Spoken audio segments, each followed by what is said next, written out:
Bismillahirrahmanirrahim. Assalamualaikum warahmatullahi wabarakatuh. Alhamdulillah rabbil alamin. Bihi nasta'inu ala umuri dunya waddin. Asyhadu an la ilaha illallah wahdahu la syarika lah. Wa asyhadu anna Muhammadan 'abduhu wa rasuluh. Allahumma salli wa sallim wa barik ala 'abdika wa rasulika Muhammad wa ala alihi wa sahbihi ajma'in, amma ba'd. Ma'asyiral muslimin rahimani wa rahimakumullah, jamaah salat maghrib yang rahmati Allah Subhanahu wa taala. Kaum muslimin dan muslimat pendengar setia suara mujahidin, suara Perak Jaya dimanapun Anda berada, rahimani wa rahimakumullah. Kita bersyukur kepada Allah Subhanahu wa taala, kita dipertemukan kembali di masjid yang kita cintai dalam rangka melaksanakan sholat maghrib berjamaah, kemudian lanjutkan dengan kajian. Semoga Allah Subhanahu wa taala menerima amal ibadah kita, amin ya rabbal alamin. Demikian juga para pendengar kita yang ada di rumah, kita ingatkan bagi mereka yang belum menunaikan kewajiban sholat maghrib, segeralah melaksanakannya. Baik, pada kesempatan yang berbahagia ini kita lanjutkan kembali kajiannya dalam kitab Riyadhus Shalihin, masih pada bab yang sama, babur roja. Suaranya bisa didengar nggak Pak? Jelas ya. Hadis yang ke 24 pada bab ini. Wa an Anas radhiyallahu anhu qala, dari Anas radhiyallahu anhu, beliau berkata, Ja'a rajulun ilan Nabi sallallahu alaihi wasallam. Datang seorang laki-laki menemui Nabi. Faqala ya Rasulullah, asabtu haddan. Aku ini telah melakukan perbuatan dosa ya Rasulullah. Wa hadaratis shalah. Rasulullah SAW pada saat itu tidak menghiraukan orang ini ketika dia mengatakan, aku telah berbuat dosa. Tidak dihiraukan oleh Rasulullah SAW. Kemudian didirikanlah sholat. Fasalla ma'a Rasulillah sallallahu alaihi wasallam. Kemudian orang yang tadi berbuat dosa ini mengatakan apa? Diceritakan oleh Anas, kemudian dia itu sholat bersama Rasulullah SAW. Falamma qada sholat, setelah selesai sholat, orang itu mengatakan, ya Rasulullah, inni asabtu haddan, saya ini sudah melakukan perbuatan dosa ya Rasulullah. Fa'aqimti ya kitab Allah, tegakkanlah hukum Allah pada saya sekarang ini. Luar biasa, sahabat jujur melakukan perbuatan dosa, melapor kepada Rasulullah SAW. Rasulullah pun tidak menghiraukan sampai orang ini ikut sholat. Setelah selesai sholat, dia datangi lagi Rasulullah, ya Rasulullah, aku ini telah berbuat dosa. Tidak disebutkan di sini dosa apa. Kemudian dia ikut sholat. Nah, setelah selesai sholat, dia mengatakan, ya Rasulullah, saya telah melakukan perbuatan dosa. Tegakkanlah hukum Allah. Qala, kemudian Rasulullah mengatakan, hal hadarta ma'ana shalah? Apakah kamu tadi ikut sholat bersama kami? Qala na'am. Iya ya Rasulullah. Qala qad ghufira laka, muttafaqun alaih. Allah telah mengampuni dosamu. Luar biasa ya. Ya Rasulullah tidak menghiraukan orang tadi. Mudah-mudahan ketika itu dia sadar dan dia beristighfar. Ternyata benar, orang yang tadi ini ikut sholat bersama Rasulullah, kemudian selesai sholat Rasulullah mengatakan, dosamu telah diampuni oleh Allah Subhanahu wa taala. Muttafaqun alaih. Jadi hadis ini memberikan pelajaran kepada kita bahwa rahmat Allah itu sangat luas sekali. Rahmat Allah sangat luas sekali. Dosa apapun yang dilakukan oleh seseorang, kalau dia sadar dan segera beristighfar, Allah akan ampuni dosa-dosanya. Segera dia melakukan kebaikan-kebaikan. Kecuali memang dosa-dosa yang memerlukan hukuman, seperti potong tangan, kisos, perbuatan zina.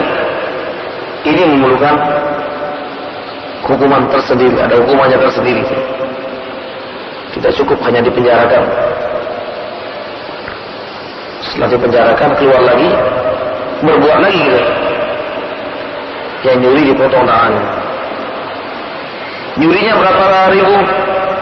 Rubu dinar. 1 dinar itu sama dengan 1 juta. Kalau rubu dinar, 1/4 dinar berarti 250. Dipotong tangannya kalau ambil uang sekian.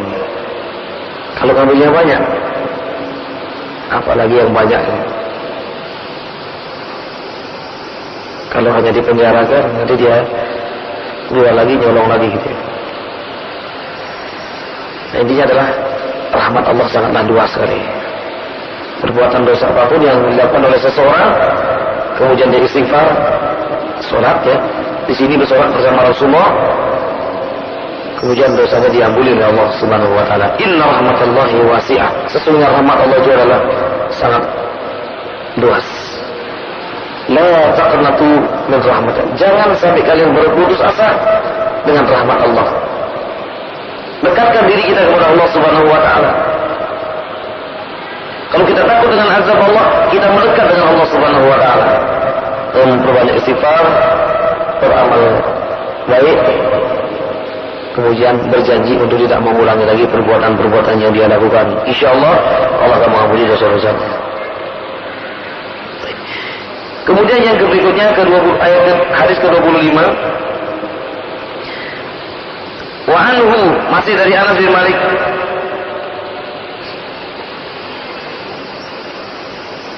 Qala Rasulullah sallallahu alaihi wasallam, inna Allah la yarda 'anil 'abdi an ya'kula al-aklata fayahmaduhu 'alayha aw yashraba syarbata fayahmaduhu 'alayha.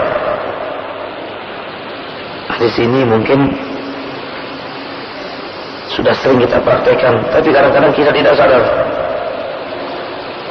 Apa hadisnya? Sesungguhnya Allah Subhanahu wa taala itu ridho,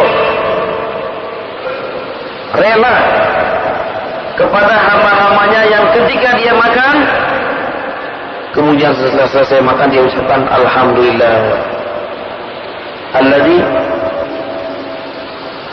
at'amana wa saqana wa ja'alna muslimin. Kalau lupa, tanya anak-anak kita yang di TK ya. Cucu kita yang di TK, yang di SD, coba baca doa selesai makan, nanti dia akan baca. Ini Allah Subhanahu wa taala suka kepada orang yang ketika makan kemudian dia ucapkan alhamdulillah.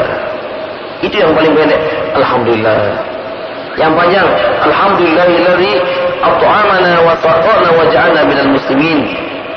Segala puji bagi Allah Subhanahu wa taala yang telah memberi kami makan dan memberi kami minum, wa ja'alna, dan dijadikanlah kami minal muslimin. Dijadikan kami ini orang-orang yang berserah diri tunduk kepada Allah Subhanahu wa taala.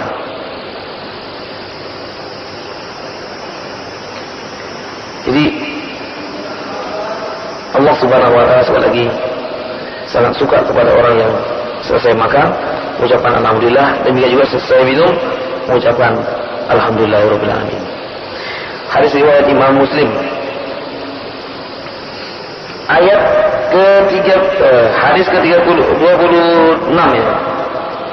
Wa an Abi Musa, dari Abu Musa al-Asy'ari radhiyallahu anhu anin Nabi sallallahu alaihi wasallam qala, dari Nabi sallallahu alaihi wasallam dia bersabda, Inna Allah yabsutu yadahu bil-laili liyatuba musii'un nahar.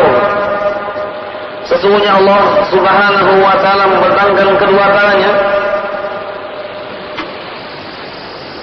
liyatuba di malam hari ya, bil-lail, untuk menerima taubat orang-orang yang berbuat dosa di siang hari. Wa yabsutu yadahu bin-nahari liyatuba musii'ul laili hatta tatlu asy-syamsu min maghribiha. Kemudian pada siang hari, hatta tatlu asy-syamsu min maghribiha. Ini ada yang keliru ini.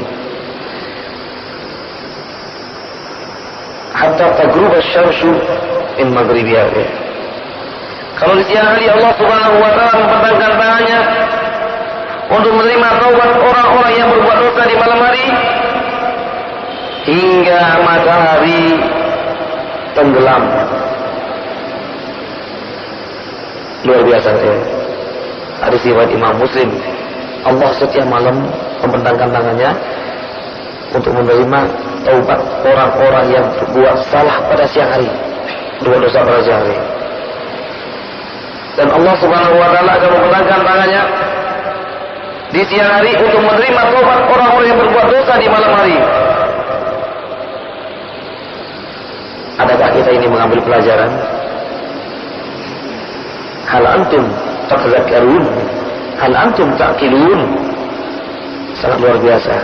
Nah, kesibukan-kesibukan kita kadang-kadang melupakan diri kita untuk minta ampun kepada Allah, untuk beristighfar, untuk mengucapkan astagfirullahaladzim, astagfirullahaladzim, mohon ampun kepada Allah Subhanahu wa taala. Atau kita mengucapkan doa sayyidul istighfar, Allahumma anta rabbi la ilaha illa anta khalaqtani wa ana 'abduka wa ana 'ala 'ahdika wa wa'dika mastata'tu abu laka bi ismi wa abu bi dhanbi faghfirli fa innahu la yaghfiru dzunuba illa anta. Ini kalau dibaca di siang hari sangat bagus, dibaca di malam hari sangat bagus sekali. Jadi hadis ini pun menunjukkan tentang betapa luas nikmat Allah Subhanahu wa taala, betapa luas rahmat Allah Subhanahu wa taala. Sehingga Allah Subhanahu wa taala akan menerima taubat orang-orang yang berbuat dosa baik di siang hari maupun di malam hari. Ikhwatul iman, mungkin dua hadis ini kita bahas pada malam hari ini. Kita berikan kesempatan kepada jamaah, mungkin masih panjang waktunya. Kita berikan kesempatan kalau ada yang mau bertanya, tafadhol silakan. Kalau ada yang mau menambahi, tafadhol silakan. Kalau zaman Rasulullah kan ada istilah di tempat yang bersina apa itu macam.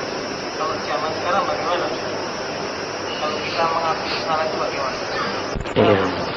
Adanya istilah Allah maksudnya kan ada, atau kita ke kiai atau ke ustaz. Di zaman Nabi dulu ada hukum rajam, kisos itu ya, potong tangan. Apakah sekarang ada seorang di Arab Saudi diterapkan hukum potong tangan, ada hukum rajam, ada hukum cambuk, ada, dan juga termasuk hukum kisos itu ada ya. Nah, bagaimana di tempat kita ini? Nah, ketika kita melakukan satu kesalahan, harus segera minta ampun kepada Allah Subhanahu wa taala. Jangan diceritakan kepada siapapun. Udah minta ampun sama Allah Subhanahu wa taala. Apakah akan diampuni sama Allah? Di dalam surah Al-Furqan, Allah Subhanahu wa taala berjanji kepada hamba-hambanya, siapa saja di antara hamba-hambanya yang berbuat dosa, kemudian dia segera taubat kepada Allah Subhanahu wa taala,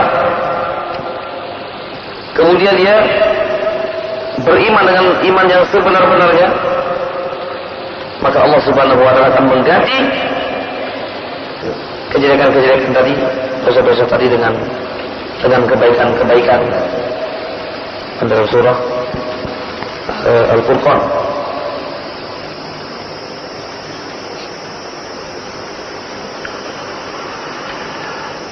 Illa man taba, kecuali mereka yang taubat, wa amana, dan beramal dan beriman, wa amila amalan sholihan, kemudian beramal soleh, fa ulaika yubaddilullahu sayyi'atihim hasanat, maka yang demikian itu Allah Subhanahu wa taala menggantikan kejelekan-kejelekannya dengan kebaikan-kebaikan, hasanat. Wa kana Allahu ghafurur rahima, dan sungguh Allah Subhanahu wa taala Maha Ghafur, Maha Pengampun dan Maha Penyayang. Ditegaskan lagi pada ayat yang berikutnya, wa man taba wa amila shalihan fa innahu yatubu ila Allahi mataba, dan siapa yang taubat dan beramal soleh, maka Allah Subhanahu wa taala akan menerima taubat itu. Kesempatan sebenarnya di satu negeri yang tidak diterapkan hukum Islam, itu kita taubat kepada Allah Subhanahu wa taala. Karena kalau kita misalnya menghadap ke kiai atau menghadap ke tokoh, tidak akan bisa menyelesaikan permasalahan. Karena itulah, kalau saya berzina, itulah hukum Allah Subhanahu wa taala, harus ditegakkan. Nah, kalau tidak ada, maka kesempatan untuk bertaubat sangatlah panjang, sangatlah terbentang luas di hadapan. Hendaklah kita memperbanyak istighfar, mohon ampun kepada Allah Subhanahu wa taala. Baik. Ada lagi? Assalamualaikum warahmatullahi wabarakatuh. Waalaikumsalam warahmatullahi wabarakatuh. Perlu kami tanyakan Pak Ustaz, kalau negara kita ini kan itu, kalau ada pelatihan pejabat, itu kan ada disumpah untuk menjalankan amanah pendidikan rakyat. Tapi nyatanya dia itu banyak korupsi Pak Ustaz. Nah itu gimana Pak? Yang kedua, kita tanya Pak Ustaz, kita kalau mau sholat itu sholat yang khusyuk. Kadang-kadang kita itu kalau sholat itu umpamanya imam pembacanya sholat panjang itu kita kadang tadi kelamu gitu. Assalamualaikum warahmatullahi wabarakatuh. Waalaikumsalam warahmatullahi wabarakatuh. Iya. Yang kedua ini pertanyaannya luar biasa sopan itu ya. Kritikan yang sangat sopan sekali dia. Baik, ketika ada orang dilantik akan menjalankan amanah, menjalankan ini, menjalankan itu dia. Kemudian nyata dalam perjalanan dia tidak melaksanakan, banyak yang korupsi, ya banyak yang nilap uang dan lain sebagainya. Ini kembali kepada person, kesiapan dia itu untuk menjadi pejabat. Karena itu Rasulullah Sallallahu Alaihi Wasallam itu dipersiapkan menerima wahyu, itu luar biasa itu. Sejak dari lahir Rasulullah Sallallahu Alaihi Wasallam sudah dipersiapkan oleh Allah Subhanahu Wa Taala. Umur 2 tahun beliau dibelah dadanya oleh Jibril, dikeluarkan hatinya, dibersihkan. Itu pun masih ada ya sifat-sifat manusiawinya muncul. Manusianya muncul pada saat Rasulullah SAW ingin menghadiri acara pernikahan sebagaimana anak-anak muda zaman dulu ya. Beliau pulang keluar dari rumahnya, di tengah jalan beliau ngantuk, tidur di situ ya. Nggak sampai ke tempat pernikahan itu. Besok juga begitu. Ini betul-betul dijaga oleh Allah Subhanahu Wa Taala. Calon pemimpinnya harus dijaga dari perbuatan-perbuatan yang sia-sia gitu ya. Kemudian pada saat beliau sudah menginjak umur 40 tahun, beliau dipersiapkan oleh Allah untuk bertahanus di Gua Hira. Beliau sering datang ke gua, menyendiri di situ merenung. Dan sangat luar biasa itu. Rasulullah SAW dipersiapkan untuk menerima wahyu ini luar biasa itu. Nah, demikian juga ketika seseorang ditunjuk sebagai pejabat, pimpinan dan sebagainya, ini mentalnya harus kuat dulu dia. Saya di sana itu adalah diamanahi untuk mewakili konstituen saya, rakyat saya. Jadi apapun yang saya terima itu karena doa-doa dan dukungan dari konstituen, dari masyarakat saya. Oleh karena itulah saya harus bisa menjaga amanah ini. Nah, yang namanya kalau sudah ada uang, ya, kelihatan uang, wah siapa yang nggak suka dengan uang? Ini yang dikhawatirkan oleh Rasulullah. Kata Rasulullah, saya tidak khawatir umat ini menjadi fakir, nggak khawatir. Tapi yang saya khawatirkanlah justru umat ini menjadi kaya. Umat ini dibukakan pintu-pintu rezekinya, kan? Begitu mudah dia mendapatkan rezeki. Kemudian di situlah dia lupa, dia. Kalau ternyata di situ ada hak orang lain, dia rampas. Nah ini sekali lagi perlu ada persiapan yang matang, ya. Jadi penguasaan agamanya juga harus baik, bagus, ya. Sehingga betul-betul siap dia memimpin, menjadi seorang pemimpin. Kalau enggak, ya akan seperti itu juga. Seperti itu lagi, ya. Ya memang janjinya luar biasa. Orang dengan mudah berjanji. Dia lupa kalau nanti akan ditanya ke Allah Subhanahu wa taala. Kemudian yang kedua, biar khusyuk sholat dia.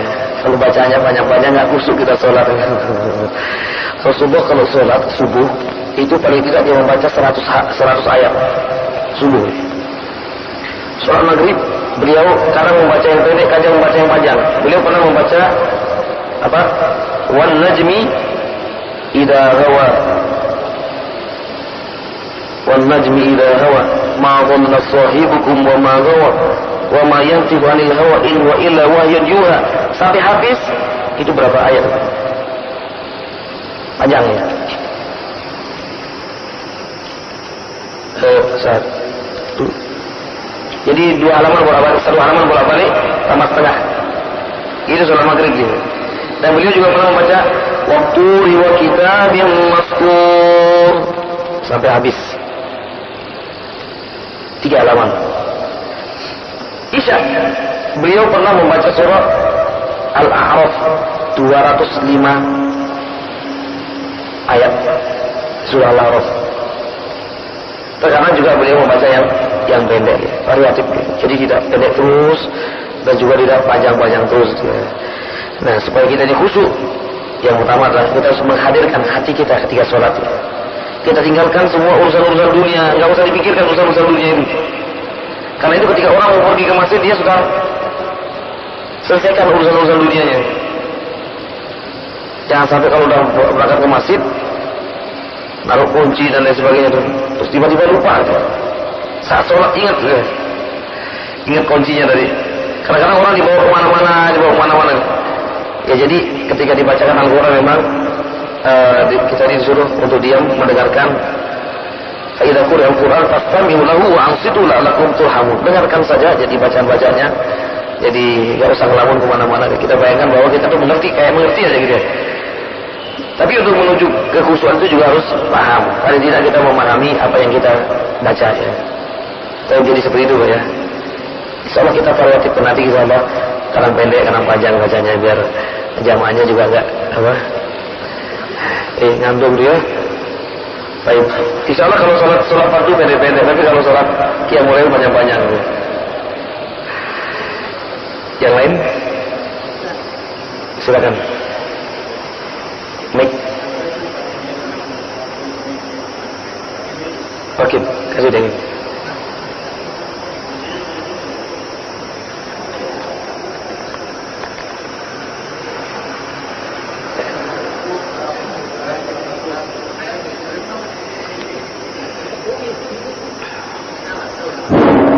Assalamualaikum warahmatullahi wabarakatuh. Waalaikumsalam warahmatullahi wabarakatuh.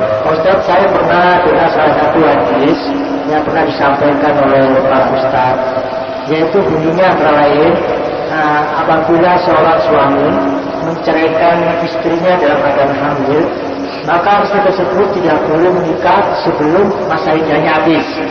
Namun pertanyaan kami Pak Ustaz, bagaimanakah ketika seorang gadis hamil belum nikah, kemudian dia nikahkan dalam keadaan hamil, bagaimana hukumnya Pak Ustaz? Terima kasih. Ya, MBA, Married by Action, ya. Jadi bawa geranten sebelum waktunya, ya. Jadi Ini kejadian di masyarakat kita sudah kayaknya bukan sesuatu yang aib, yang nggak biasa. Ini benar nauzubillah min dzalik. Kenapa kok negeri kita ini masih banyak musibah terjadi? Yang seperti itu banyak. Jadi yang seperti itu banyak sekali terjadi. Nah, kalau seandainya sudah terjadi terlanjur, ini juga kesalahan kita, kesalahan orang tua. Kita ini kadang-kadang kurang terlalu longgar terhadap anak-anak kita. Kalau anak-anak kita diam di rumah toh, kadang-kadang orang tua marah, ngapa enggak pergi kayak kemana aja dan lain sebagainya. Jadi justru anaknya suruh pergi. Dan orang tua kadang-kadang bingung kalau anaknya sudah umur 17 tahun, 18 tahun kok nggak ada yang nyari. Jadi sejak dari awal adalah kita betul-betul bagaimana kita memperhatikan anak-anak kita. Ya. Jadi kalau kita melihat anak-anak kita gelagatnya sudah tidak benar, harus dikat langsung. Nah, itu kan anak muda. Jangan kita punya pikiran seperti itu. Kita bertanggung jawab di hadapan Allah Subhanahu wa taala, mau selamat atau tidak anak kita gitu. Hendaklah kita mulai mendidiknya sejak dari perhatian kita dari dini dia. Jadi sejak dari mulai buayan ya, sampai kita ini diharapkan untuk mendidik anak-anak kita sehingga pada saat dia remaja dia akan nurut dengan kita, ya, akan nurut dengan kita nanti. Kalau enggak dia akan senantiasa melawan. Karena dia merasa orang tua tidak pernah memperhatikan. Jangan juga sampai terlalu menyalahkan anak kita. Salahkanlah diri kita karena kita terlalu sibuk. Kemudian sehingga anak-anak kita itu keluyuran, ya. Sehingga terjadilah yang tidak diinginkan. Nah, kalau seandainya terjadi, bagaimana hukumnya? Apakah dinikahkan atau dibiarkan dulu sampai dia melahirkan baru dinikahkan? Fihi qaulanil ulama, ada dua pendapat para ulama. Pendapat yang pertama, kalau dia hamil, ini apakah dinikahnya atau tidak? Yang tidak ketahuan siapa yang menghamilinya gitu ya. Nah, ketika itu maka ditunggu sampai masa iddahnya, sampai dia melahirkan baru dinikahkan. Yang kedua, kalau seandainya sudah ketahuan yang menghamili adalah laki-laki itu, ini para ulama pun ada berbeda pendapat. Pendapat yang pertama tetap sebagaimana biasa tadi, tidak boleh dinikahkan kecuali dia selesai masa iddahnya. Ini sebagai salah satu bentuk hukuman dia dari Allah Subhanahu wa taala, bahwa ternyata dia sudah tidak perawan lagi. Kemudian pendapat yang kedua, sebagian pendapat dari mazhab Syafi'i itu dinikahkan. Jadi untuk menghindari fitnah-fitnah yang terjadi di masyarakat. Jadi fitnah yang terjadi di masyarakat, maka dia dinikahkan. Karena yang menghamili juga sudah jelas orang itu dia, dan dia harus bertanggung jawab. Maka di sini dinikahkan. Nah, bagaimana dengan status anaknya? Ya, namanya itu adalah di luar nikah, maka status anaknya adalah binnya itu nanti kepada bin ibunya gitu ya. Karena anak yang lahir di luar nikah jadi dibinkan ke bin ibunya nanti, bukan ke bin bapaknya gitu ya. Ini yang perlu diperhatikan ya. Jadi pendapat yang kedua ini cukup beralasan. Jadi yaitu dinikahkan kalau itu sudah jelas adalah yang menghamili itu, dan untuk mengurangi terjadinya fitnah. Kalau seandainya tidak dinikahkan maka terjadi fitnah yang lebih besar lagi. Bisa jadi nanti dia akan terjadi macam-macam, terjadi mudarat yang akan lebih besar lagi. Maka pada satu maka dia dinikahkan saja dia. Kalau memang sudah jelas-jelas yang melakukan itu adalah situ. Kalau kita tunda, jangan-jangan nanti dia akan lari dan dia tidak akan mau bertanggung jawab. Kan biasa seperti itu. Karena itulah hati-hatilah terhadap anak-anak kita. Kalau terasa anak-anak kita ini sudah dekat dengan laki-laki atau ya sudah nikahkan saja. Berikan pilihan nikah sudah. Jadi kita supaya tidak malu nanti di masyarakat kalau terjadi apa-apa. Ya. Yang namanya anak muda ya, yang namanya kalau sudah cinta ya, apalagi itu cinta pertama dibawa kemana-mana, waduh. Apalagi kalau sudah kena, dia tidak akan pernah bisa berpisah. Ya. Apalagi sudah dijanji ini itu. Jadi apalagi nanti kalau dikasih obat-obatan, ini kan yang sering terjadi. Beberapa hari yang lalu seorang oknum itu mati setelah berzina di sebuah hotel. karena kelebihan dosis. Yang laki-laki ini matinya di mobil, yang perempuan matinya di hotel. Ini kan sangat memalukan sekali. Nauzubillah min dzalik. Mudah-mudahan kita dijauhkan dari perbuatan seperti itu. Baik. Satu lagi. Assalamualaikum. Waalaikumsalam. Kalau kita menganut mandat Imam Syafi'i, ketika anak sudah besar, yang berhak untuk mewanita itu siapa? Karena tadi dikatakan wali bin ibunya ya. Yang berhak untuk mewanita anaknya ketika besar menikah setelah dewasa. Kakeknya yang kan dia punya orang tua kan. Si perempuan ini kan punya orang tua. Nanti yang menjadi walinya lah kakeknya. Kalau misalnya kakeknya nggak mau, pamannya nggak mau, hakim. Jadi dia wali hakim. Jadi yang menikahkan nanti adalah hakimnya. Baik. Silakan. Waalaikumsalam warahmatullahi wabarakatuh.